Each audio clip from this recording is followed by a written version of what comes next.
నేను రాష్ట్ర నూరు భాష దూదేకుల ముస్లిం మైనారిటీ సంక్షేమ సంఘం తరపున అధ్యక్షుడిగా ఉన్నాను. అలాగే రాష్ట్ర వైఎస్ఆర్ కాంగ్రెస్ పార్టీ ప్రధాన కార్యదర్శిగా మైనారిటీ విభాగంలో పనిచేస్తున్నాను.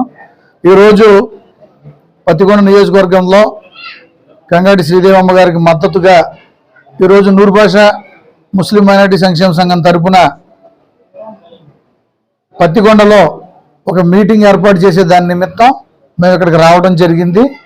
ఈ యొక్క మీటింగ్ ఏర్పాటు చేయాలనుకోవడానికి ముఖ్య కారణం ఏంటంటే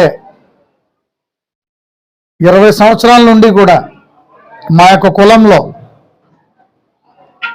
ఎంతోమంది పెద్దలు కొన్ని జీవోల కోసం ప్రయత్నాలు చేశారు. ఆ జీవోల్లో మొట్టమొదటిది మా యొక్క కులాన్ని హేళనగా చులకనగా మాట్లాడేటటువంటి వారి మీద చట్టపరమైనటువంటి చర్యలు తీసుకోవాలని. ఏ విధంగా అంటే రాష్ట్రంలో చాలా చోట్ల మా యొక్క కులాన్ని దూదేకులోడా అని, కొన్ని చిత్రాల్లో కూడా పింజారోడా అని, పింజారీ వెధవ అని, లేదా సగం సాహిబ్ అని, లద్దాఫోడా అని రకరకాల విధాలుగా మా యొక్క కులాన్ని కించపరిచే విధంగా, మా మనోభావాలు దెబ్బతినే విధంగా మాట్లాడుతున్నారు. దాని మీద గత 20 సంవత్సరాల నుంచి కూడా మేము యుద్ధం చేస్తూనే ఉన్నాం, మా పెద్దలు కానీ మేము కానీ. జగన్మోహన్ రెడ్డి గారు మొన్న 12వ తారీఖున మా యొక్క గోడు విని మాకు జీవో ఇచ్చారు. ఆ జీవో ఏంటంటే దూదేకుల కులాన్ని ఎవరైనా కించపరిస్తే వాళ్ళ మీద కేసు కట్టి చట్టపరమైన చర్యలు తీసుకోమని ఒక జీవో జారీ చేయడం జరిగింది.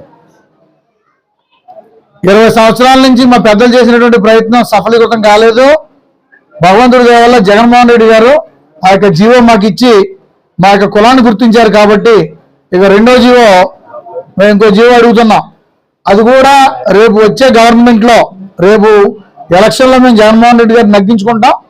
ఆ యొక్క జీవో కూడా సాధించుకునే దాని నిమిత్తం ఈ పర్యటన చేస్తున్న ఆ జీవో ఏంటంటే, మా పిల్లలు 10th క్లాస్ సర్టిఫికెట్ ఇచ్చేటప్పుడు ఇండియన్ హిందూ దూదేకులు అనేటటువంటి పదాన్ని యూజ్ చేసి ఇస్తున్నారు. హిందూ దూదేకులు అనే పదాన్ని మేము ఏమని అడుగుతున్నాం అంటే ఇండియన్ ముస్లిం దూదేకులు అని చెప్పి, మేము కూడా మైనార్టీల అంతర్భాగం, మా యొక్క నమాజ్ విధానం, మా యొక్క జీవన విధానం అంతా కూడా ఇస్లామీయ విధానాలకు అనుగుణంగా ఉంటుంది. కాబట్టి ఇండియన్ ముస్లిం దూదేకులు అని చెప్పి ఆ యొక్క జీవో ఇప్పించవలసిందిగా, అదేవిధంగా రాష్ట్రం మొత్తం మీద 175 నియోజకవర్గాలకు గాను 158 నియోజకవర్గాల్లో మా యొక్క ఓటింగ్ ఉంది.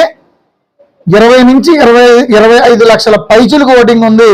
దీనిని గుర్తించి మాకు చట్టసభల్లో ఎమ్మెల్యేలుగా, ఎంపీలుగా, ఎమ్మెల్సీలుగా మమ్మల్ని గుర్తించి మాకు అవకాశం ఇవ్వాలని చెప్పి మేమంతా కూడా మాకు జీవో ఇచ్చినందుకు జగన్మోహన్ రెడ్డి గారి కృతజ్ఞతగా 158 నియోజకవర్గాల్లో ఈ యొక్క మీటింగ్లు పెట్టడం జరుగుతుంది.